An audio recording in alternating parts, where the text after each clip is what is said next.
யோபு அதிகாரம் 15. அப்பொழுது தேமானியனாகிய எலிப்பாஸ் பிரதியுத்தரமாக, ஞானவான் காற்றைப் போன்ற நியாயங்களை சொல்லி தன் வயிற்றை கொண்டல் காற்றினால் நிரப்பி பிரயோஜனமில்லாத வார்த்தைகளாலும் உபயோகமில்லாத வசனங்களாலும் தர்க்கிக்கலாமோ? நீர் பயபக்தியை வீணென்று சொல்லி தேவனுக்கு முன்பாக ஜெபத்தியானத்தை குறைய பண்ணுகிறீர். உம்முடைய வாய் உம்முடைய அக்கிரமத்தை சொல்லி காட்டுகிறது. நீர் தந்திரமுள்ளவர்களின் நாவை தெரிந்து கொண்டீர். நான் அல்ல, உம்முடைய வாயே உம்மை குற்றவாளி என்று தீர்க்கிறது. உம்முடைய உதடுகளே உமக்கு விரோதமாக சாட்சியிடுகிறது. மனுஷரில் முந்தி பிறந்தவர் நீர்தானோ? பர்வதங்களுக்கு முன்னே உருவாக்கப்பட்டீரோ?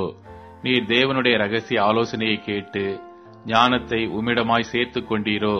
நாங்கள் அறியாத எந்த காரியத்தை நீர் அறிந்திருக்கிறீர்? எங்களுக்கு விளங்காத எந்த காரியமாவது உமக்கு விளங்கி இருக்கிறதோ? உம்முடைய தகப்பனை பார்க்கிலும் பெரிய வயதுள்ள நரைத்தோரும் விருத்தாப்பியரும் எங்களுக்குள் இருக்கிறார்களே. தேவன் அருளிய ஆறுதல்களும் உம்மோடே சொல்லப்படுகிற மிருதுவான பேச்சும் உமக்கு அற்ப காரியமாய் இருக்கிறதோ? உம்முடைய இருதயம் உம்மை எங்கே கொண்டு போகிறது?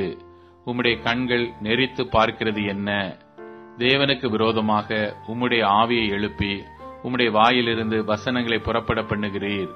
மனுஷனானவன் பரிசுத்தமாய் இருக்கிறதற்கும் சிறியனிடத்தில் பிறந்தவன் நீதிமானாய் இருக்கிறதற்கும் அவன் எம்மாத்திரம்? இதோ தம்முடைய பரிசுத்தவான்களையும் அவர் நம்புகிறதில்லை. வானங்களும் அவர் பார்வைக்கு சுத்தமானவைகள் அல்ல. அநியாயத்தை தண்ணீரைப் போல குடிக்கிற மனுஷன் எத்தனை அதிகமாய் அருவருப்பும் அசுத்தமுமாயிருக்கிறான். உமக்கு காரியத்தை தெரிய பண்ணுவேன். என்னை கேளும், நான் கண்டதை உமக்கு விவரித்து சொல்லுவேன். ஞானிகள் தங்கள் பிதாக்கள் சொல்ல கேட்டு மறைக்காமல் அறிவித்ததையே நான் சொல்லுவேன். அவர்களுக்கு மாத்திரம் பூமி அளிக்கப்பட்டது. அந்நியர் அவர்கள் நடுவே கடந்து போக இடமில்லை. துன்மார்க்கன் உயிரோடு இருக்கிற நாளெல்லாம் துன்பத்தால் வாதிக்கப்படுகிறான். பலவந்தம் பண்ணுகிறவனுக்கு அவன் வருஷங்களின் தொகை மறைக்கப்பட்டிருக்கிறது. பயங்கரமான சத்தம் அவன் காதுகளில் தொனிக்கிறது. அவன் சமாதானமாய் இருக்கையில் பாழாக்கிறவன் அவன் மேல் வருவான். இருளிலிருந்து திரும்பி வர அவனுக்கு நம்பிக்கை இல்லாமல் பதிவிருக்கிறவர்களின் பட்டயத்துக்கு அவன் பயப்படுகிறான். அப்பம் எங்கே கிடைக்கும் என்று அவன் அலைந்து திரிகிறான். அந்தகார நாள் தனக்கு சமீபித்திருக்கிறதை அறிவான். இக்கட்டும் நெருக்கமும் அவனை கலங்க பண்ணி யுத்த சன்னத்தனான ராஜாவைப் போல அவனை மேற்கொள்ளும். அவன் தேவனுக்கு விரோதமாக கை நீட்டி சர்வ வல்லவருக்கு விரோதமாக பராக்கிரமம் பாராட்டுகிறான். கடின கழுத்தோடும் பருத்த குமிழுள்ள தன் கேடயங்களோடும் அவருக்கு எதிராக ஓடுகிறான். அவன் முகத்தை கொழுப்பு மூடியிருக்கிறது. அடி வயிறு தொந்தி விட்டிருக்கிறது. ஆனாலும் பாலான பட்டணங்களிலும் குடி போன கற்குவியலான வீடுகளிலும் வாசம் பண்ணுவான்.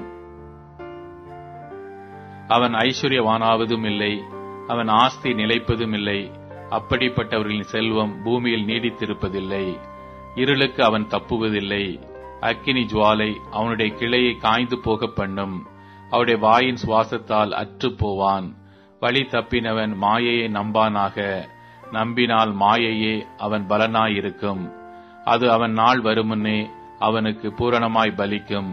அவனுடைய கொப்பு பச்சை கொள்வதில்லை.